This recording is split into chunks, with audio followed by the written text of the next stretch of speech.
गोड़ लागतानी समाचार बटुए चौगाई से। खबर के हेडलाइन सुनी, मास्टर हवा की कसाई का सही कोई जाला पिटाई। जी हाँ, खबर बटुए चौगाई से, जहाँ एगो प्राइवेट मास्टर साहेब एगो लड़का के इतना मारी मरले कि यह लड़का के तबीयत खराब हो गई। मास्टर के काम है शिक्षा देवे के, संस्कार देवे के, लेकिन ई कौन पढ़ाई हर और सामने दृश्य दिख रहा बटुए। एगो लड़का के इतना डंटा बाजल, झाप बाजल कि लड़का के पूरा देहिए पो बाम कबरी गई। ई मामला चौगाई के हटुए।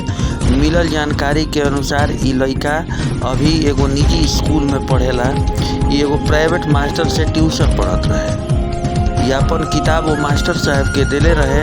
ई लड़का गइल किताब मांगे खातिर कि मास्टर साहब हमारू किताबवा दे दी, हमरा काम बटुए। अतने को मास्टर साहब बिगड़ के फायर हो गए। एक बाद का लड़का के इतना धुनाई कोइले कि पूरा देह को बाम में बाम कबरी गई। एक बाद लड़का के बाबूजी खुदे वीडियो बना के भोजपुरिया समाचार के पास भेजलन। भोजपुरिया समाचार देखा रहल बटुए।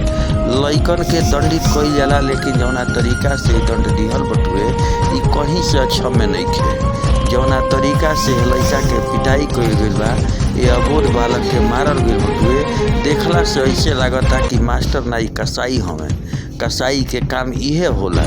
जौना तरीका से लड़का के शरीर पर बाती या बाम कबरल बटुए देख के कहीं से भी क्षमा योग्य नहीं थे। भोजपुरिया समाचार और दर्शक लोग से भी राय चाहिए।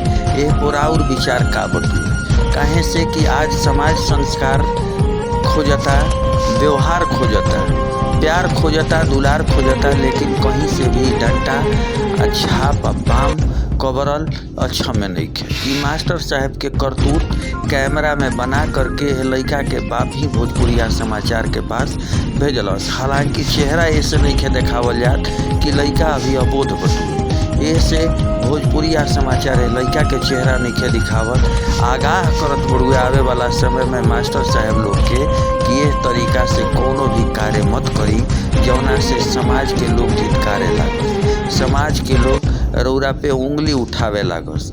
हालांकि भोजपुरिया समाचार के उद्देश्य यह बटुए कि समाज संस्कारवान बने, कहीं से भी यह तरीका से कोनो अबोध बालक पे हाथ न उठे। भोजपुरिया समाचार ठीक लागल, चैनल सब्सक्राइब करी, लाइक करी, कमेंट करी, शेयर करी। धन्यवाद।